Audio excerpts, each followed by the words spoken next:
Votre invité aujourd'hui dans la grande interview en direct sur Boursorama, c'est Éric Chenet. Bonjour. Bonjour David. Merci d'être là, conseiller économique à l'Institut Montaigne. Je comptais commencer par la fusion, projet de fusion Renault-Fiat, mais la guerre commerciale, il faut en parler tout de suite parce que ça rebondit. On voit les marchés aujourd'hui, c'est compliqué, une baisse de quasiment 1,8%. On se parle du CAC 40 sous les 5200 points. Et des Chinois, voilà, on s'attendait à ce qu'ils répliquent. Il y a des salves qui arrivent. Qu'est-ce qu'on a? On a Huawei qui dit saisir la justice américaine contre l'administration Trump. Voilà, ça vient de sortir. Ces menaces sur les terres rares, sur les métaux importants dans la fabrication de l'industrie, notamment des nouvelles technologies, mais pas seulement. Les terres rares, il y a un monopole de fait de la Chine, c'est 90% de la production mondiale. On a eu un message des autorités à Pékin en disant en gros, attention parce qu'on pourrait couper l'accès aux Américains. Alors, est-ce qu'ils ne se tirent pas aussi mal dans le pied? Il y a l'OMC qui l'a montré dans le passé, dire vous n'avez pas le droit de faire ça, vous Chinois. Bref, on est toujours dans la phase d'escalade des tensions, même si on a tous en ligne de mire cette idée qu'il peut-être y aura un accord au mois de juin. Et puis il y a Trump qui dit tout son contraire, mais comme à chaque fois, vous me direz, il faut que je le laisse parler. Mais, non, mais vous avez vu Trump qui nous dit, il n'était pas encore prêt à signer, c'était hier, il n'est pas encore prêt à signer, et en même temps il dit, il y a de bonnes chances qu'on arrive à un accord. Non mais, et les dégâts sur les marchés. Voilà, on en est aujourd'hui. Enfin, on a dit ça, on n'a rien dit en même temps. Si, vous avez prononcé, je crois, le mot juste, c'est escalade. Et si on prend un point de vue un peu objectif, quel est l'impact sur le commerce mondial, quel est l'impact sur l'économie? On le voit, l'impact sur le commerce mondial. Il est très mauvais, oui. Le commerce mondial s'est contracté au 4e trimestre. Maintenant qu'on a à peu près les chiffres du 1er trimestre, c'est déjà passé, mais il s'est à nouveau contracté au 1er trimestre. Ça ne s'est pas produit depuis 2008. On m'a dit 2% de hausse du commerce mondial sur peut-être un an. C'est pour ça que je prends les chiffres trimestriels. Ah voilà, c'est ça. Donc on regarde le 4e trimestre. Là, il s'est bien planté. Il a baissé de 2%.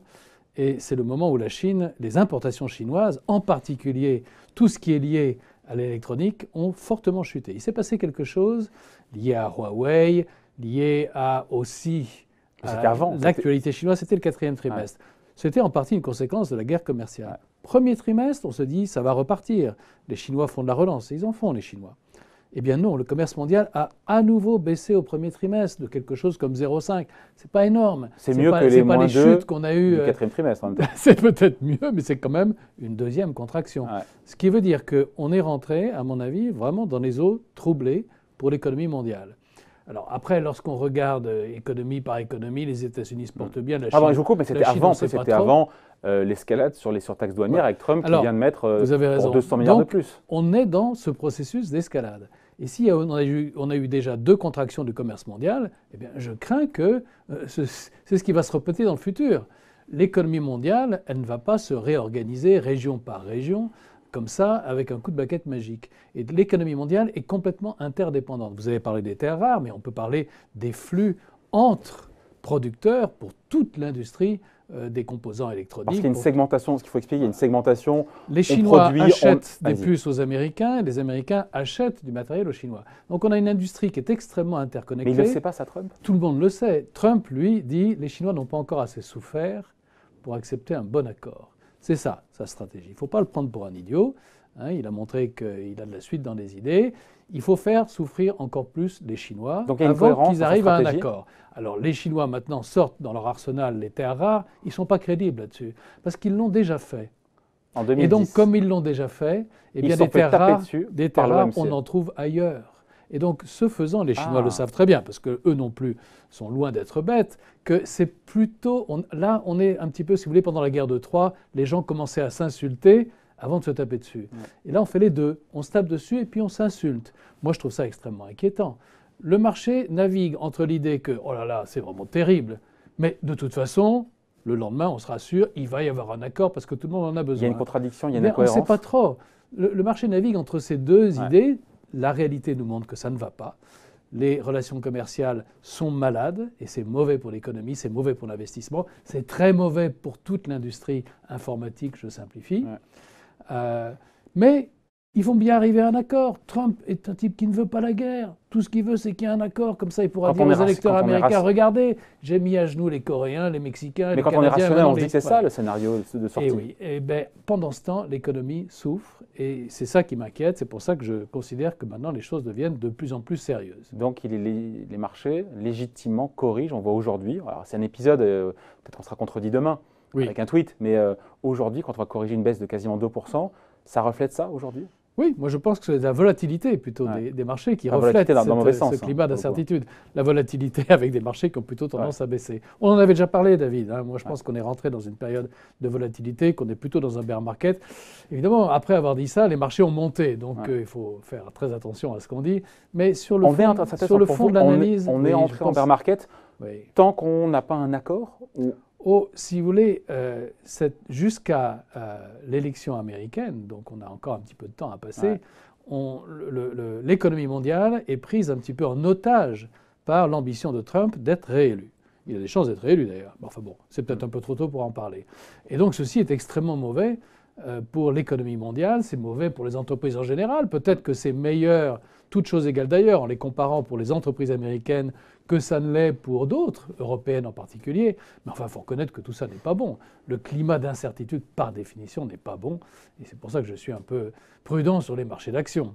Et donc, tant qu'on aura cette phase d'escalade, encore une fois, il n'y a pas de raison que le marché et les marchés actions se reprennent. Ils peuvent se reprendre à la suite d'un tweet qui nous annonce qu'il y a un accord, et puis 3 mois après, rechuter parce qu'on s'aperçoit que, en fait, cet accord n'était plus de façade que d'autre chose. Il y a un autre élément quand même qui est assez important, et ça, ce sont des craintes qui sont souvent exprimées aux États-Unis, c'est que le président Trump, qui veut avoir un deal, parce que c'est comme ça qu'il le présentera à ses électeurs, soit prêt à sacrifier des éléments beaucoup plus stratégiques. On a tous compris que, au-delà de la bagarre commerciale qui porte sur le surplus chinois, c'est une guerre de leadership. Les Américains considèrent que maintenant les Chinois deviennent un rival dangereux, et pas seulement d'un point de vue technologique, mais que ça peut devenir d'un point de vue politique. Ce qui n'est pas faux du tout. Je soupçonne personnellement que les Chinois se vantent un peu plus de leur prouesse et que les Américains font exactement le contraire, ne nous disent pas la réalité. Je prends l'exemple de toutes les techniques quantiques, parce que c'est ça qui fera la grande différence. Le premier qui maîtrisera les calculs quantiques et la transmission quantique aura un avantage. C'est quoi, pardon, je suis un béotien là-dessus? Eh bien, ça permet de multiplier la puissance de calcul par quelques milliards. Et ça permet de faire des transmissions qui sont totalement sûrs, on ne pourra pas les décrypter. Et donc c'est pour ça que les Chinois, les Américains et d'autres travaillent énormément là-dessus. Et les Chinois en parlent, ils investissent énormément. Ils disent, regardez, on a déjà fait des communications quantiques via un satellite. Ils ne disent pas que c'est un photon sur 10 millions qui a marché. Les Américains n'en parlent pas, mais eux, je pense qu'ils sont beaucoup plus avancés. Donc il y a tout cet enjeu de guerre derrière nous, de guerre technologique. Et la crainte qui est exprimée, en tout cas par certains à Washington, c'est que le président serait prêt à transiger, dit « Ok, je vous laisse faire ceci ou cela, mais moi, il me faut le deal maintenant que vous avez bien souffert. » Et donc, il y a beaucoup d'incertitudes, y compris sur l'avenir de la technologie. Il a besoin, pas le président américain. Pour l'instant, tout est pour lui. Wall Street tient bien, l'économie américaine tient bien, même si on peut discuter des chiffres du premier trimestre, sur le ressort de la demande interne qui est plus faible que ce que l'affichage est 3% de croissance. Il a vraiment ou pas? J'arrive pas à me faire une idée. Jusqu'à présent, la croissance américaine est fortement tirée par l'investissement des entreprises. En particulier en machines, équipements, software, intangibles, etc. Donc c'est une grande réussite. C'est non seulement la relance fiscale, mais c'est surtout l'ampleur de la réforme de l'imposition des entreprises, qui est une très bonne réforme, qui avait été préparée d'ailleurs par les républicains et les démocrates pendant 10 ans, et qui profite aux entreprises américaines. Ceci dit, il y avait un effet stimulus qui, lui, disparaît. Et donc, il est à peu près inévitable que l'économie américaine ralentisse. Là-dessus, les exportations américaines sont aussi touchées par la politique de Trump. Et c'est pour ça que je dis qu'il a besoin d'arriver à un deal. Il faut arriver à calmer le commerce mondial. Si le commerce mondial continue à chuter, la croissance américaine faiblira, ce qui est mauvais pour les électeurs de Trump. Mais qu'on ne voit pas pour l'instant. On ne le voit peut-être pas. Et c'est là où on se dit qu'il peut tenir son bras de fer encore quelques mois, trimestres, parce que derrière... Il allait sur Wall Street, ça tient. L'économie américaine, ça tient. Oui, vous avez raison. Mais l'objectif de Trump, ce n'est pas tellement que les marchés doivent continuer à monter. L'objectif de Trump, c'est d'être réélu en 2020. Et pour ça, il faut qu'il arrive à présenter les choses à son électorat et un peu plus que son électorat. En disant, j'ai fait plier les Chinois, regardez. Vous voyez, j'avais raison. Les Chinois ont souffert, maintenant ils sont devenus raisonnables.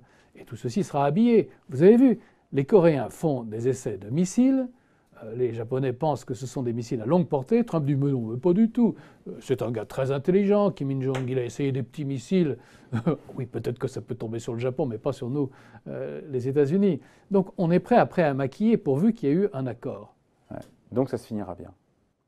Moi, je ne suis pas du tout convaincu que ça se finisse bien, parce qu'on ne joue pas comme ça avec l'économie mondiale. Et là, le président américain joue avec l'économie mondiale. Ça se passe bien jusqu'au moment où ça ne se passe pas bien. Et je trouve que 2 trimestres de baisse du commerce mondial... C'est un très mauvais signal. Oui, c'est vraiment un... Il y a un flash rouge, là. Je ne sais pas comment il faut l'appeler, orange-rouge, sur l'économie mondiale qui m'inquiète. Avant de parler encore une fois, de revenir sur l'Europe, le mot bear market, il est fort. Est-ce que, indépendamment encore une fois de cette guerre commerciale, de la signature ou pas, de la portée de l'accord qui sera à minima ou pas, parler de bear market sur les marchés actions, c'est conjoncturel ou c'est structurel pour vous? On est au début de quelque chose? Écoutez, la question que je me pose, c'est est-ce que les profits des entreprises américaines, puisque c'est quand même le marché américain qui est le marché leader, vont continuer à augmenter? La réponse, c'est que c'est peu probable. Les profits ont plus de chances de stagner. Je le répète, le stimulus, ça marche une fois, ça ne marche pas une deuxième fois. La réforme fiscale, elle est très bien, mais les entreprises ont déjà profité de cette réforme. Il ne va pas y en avoir une deuxième. Et l'économie mondiale ralentit. Donc avec tout ça, si les profits continuent à monter, c'est qu'il y a une inconnue dans l'équation qui manque à mon raisonnement. Mais puisque je ne la connais pas... Donc on n'est pas encore rentré, on est à l'aube d'un bear market sur vous. Les profits ont peu de chances d'augmenter. Si on y ajoute l'incertitude, qui est un élément clé quand même pour les marchés, parce qu'il faut pouvoir sortir d'un marché, il faut pouvoir y rentrer, je trouve que tout ça fait beaucoup, et moi, ça me fait plutôt penser à un bear market. Mais attention... Mais on n'y est pas encore. On n'y est pas encore. Peut-être que... On est au top, quasiment, Wall Street. Oui, on est peut-être au top. Mais pour moi, l'ambiance est plutôt une ambiance de bear market. Bon, retour évidemment, il faut parler de ce qui se passe en Europe parce qu'on avait une espèce de dîner informel hier soir des chefs d'État et de gouvernement, un Conseil européen à Bruxelles. Et c'est un peu la bataille des postes évidemment à annoncer, voilà, ça sera le fin juin je crois, notamment la présidence de la Commission européenne. Et ce qui est intéressant, c'est qu'on voit bien qu'il y a un peu de friture sur la ligne entre, on les voit là, Angela Merkel et Emmanuel Macron. Elle soutient évidemment Manfred Weber, qui est donc le héros enfin, voilà, de la droite européenne, qui est arrivé, d'ailleurs, c'est vrai, qui est le premier parti, même s'ils ont perdu 30 ou 40 sièges. Ce n'est pas le choix, on a compris, d'Emmanuel Macron. Est-ce qu'il doit aller, le président, au bras de fer avec Angela Merkel? Lui nous parle, le président Macron, il veut une personnalité forte, charismatique, qui a déjà occupé des postes ministériels à l'échelon national ou en Europe. Il a raison de faire ce combat-là, parce que derrière, en fonction du président de la Commission européenne, on a un président de la BCE aussi, donc tout ça est lié. Hein. Oui. La surprise, ça a été que la chancelière allemande ait défendu avec autant de brio, apparemment, puisqu'il n'y avait même pas de téléphone portable durant ce dîner, a défendu vraiment avec beaucoup de fermeté le candidat, le Spitzenkandidat, c'est le système du parti qui est arrivé en premier. On avait l'impression auparavant que son soutien à Manfred Weber n'était pas aussi fort qu'il avait pu l'être il y a 6 mois. Et donc ça a été une surprise. Et je crois qu'il faut interpréter ça vraiment en termes de... on est rentré dans la phase de négociation et elle est quand même largement entre la France et l'Allemagne, entre le président Macron et la chancelière Merkel. Mais elle n'a rien lâché, elle a botté en touche. Donc, elle n'a pas lâché parce que le but, si j'ai bien compris, du président Macron, c'était d'écarter Manfred Weber, d'écarter cette procédure du Spitzenkandidat. Ça n'a pas marché, mais c'est juste la première escarmouche, si je puis dire, dans un jeu où, du point de vue français, de ce que je comprends, l'essentiel, c'est d'avoir quelqu'un qui permette de faire avancer l'Union européenne et la zone euro via la présidence de la Commission. Tandis que du côté allemand, ça serait peut-être, je n'en sais rien, mais d'avoir quelqu'un de sûr à la Banque centrale européenne. Il me semble qu'il y a une asymétrie, ce qui, du coup, peut aboutir à un accord. La France veut quelqu'un à la tête de la Commission qui permette de poursuivre le projet macronien, qui est assez ambitieux, qui consiste à avoir cette Europe qui défend, etc. Et le candidat Macron, on dit que c'est a priori, qui est candidat d'ailleurs des libéraux européens, ça serait Margrethe Vestager, la commissaire à la concurrence, qui est le candidat des libéraux. Alors je pense qu'il y a plusieurs possibilités. D'ailleurs, Macron en avait parlé avant le dîner. Il a cité Hans Timmermans. Michel Barnier. Celui qui négocie pour l'Europe dans le cadre du Brexit. Voilà. Donc il y a plusieurs possibilités. C'est un jeu dans lequel le but était d'écarter Manfred Weber. Il n'est pas parvenu, mais il ne va pas changer de stratégie. Alors ce qui veut dire, si mon raisonnement est juste, que pour la France, le plus important, c'est d'avoir quelqu'un d'un peu progressiste à la tête de la Commission européenne, qui t'a lâché sur la progressiste dans le BCE, sens français, lâché sur la BCE. ça peut amener à être plus coulant sur la BCE. Alors je crois très peu à la candidature de Jens Weidmann parce qu'il aura beaucoup de peine à avoir un consensus autour de lui.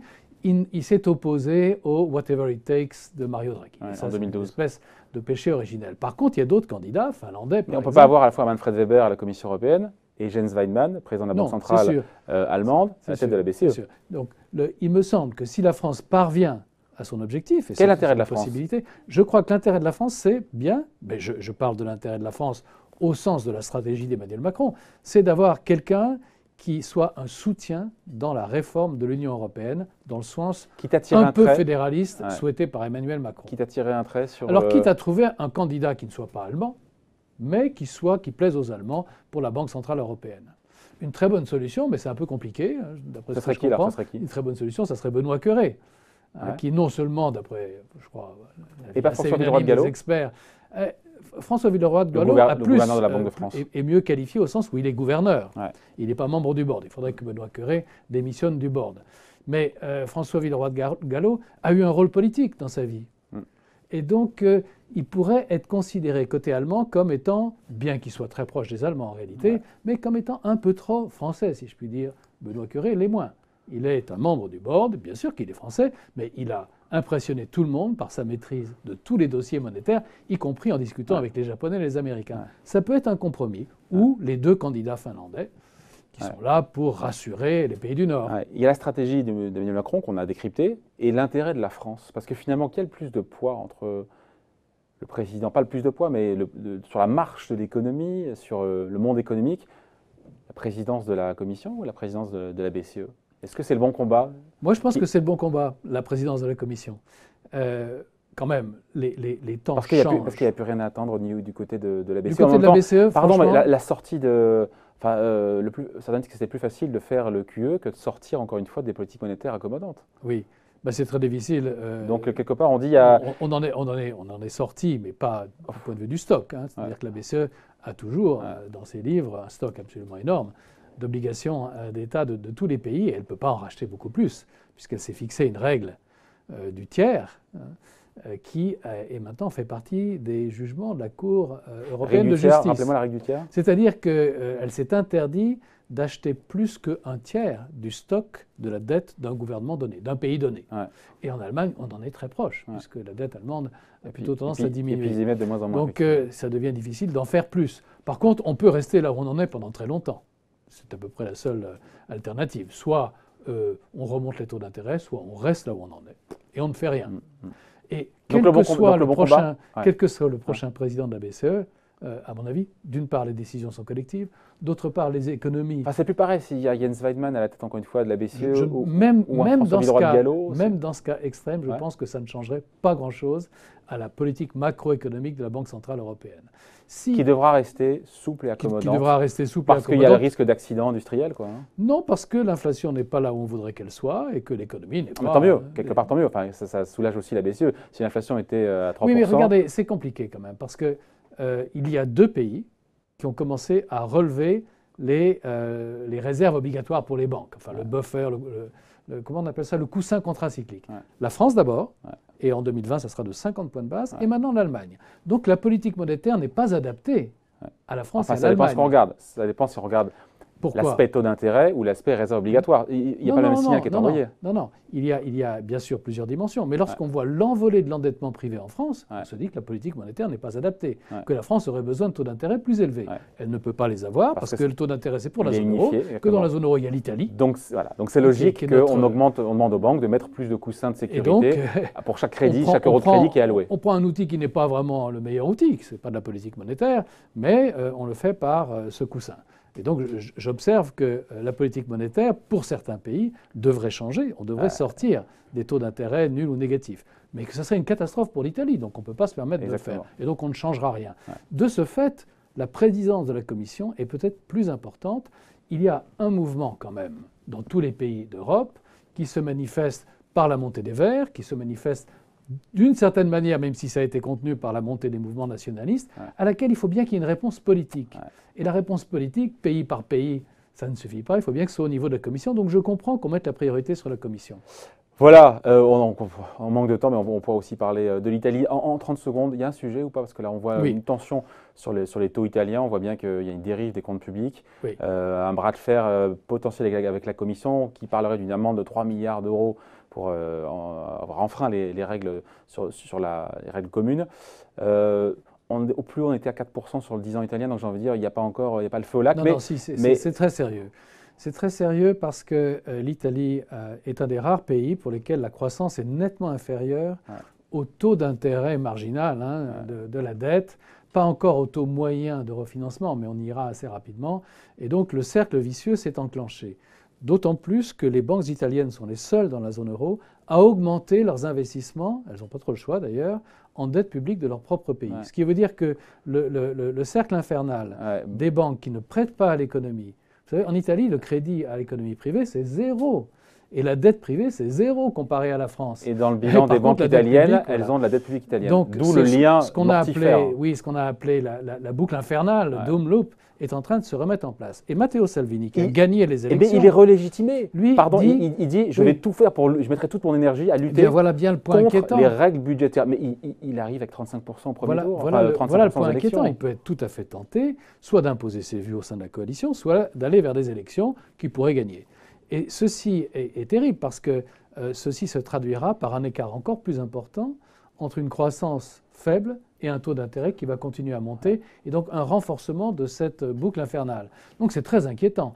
Les circonstances pour l'Italie, politiques, mais pour le reste mais c'est inquiétant de la zone pour euro. Toute la zone euro, par définition, parce que tout de même, l'Italie, ce n'est pas... Après, on voit le 10 ans italien, le 10 ans allemand qui est à moins 0,15 points de base, le 10 ans français qui est à 20 points de base en positif. Pour le reste, il n'y a pas d'écartement, on dit des écarts de taux entre même la Grèce. Le 10 ans grec, je crois, est en train de... Eh bien, le 10 ans grec est encore au-dessus du 10 ans italien, est en chemin pour passer en dessous du 10 ans italien si les Italiens continuent à faire comme si de rien n'était. Jusqu'ici, tout va bien, en tout cas. Mais là encore, c'est...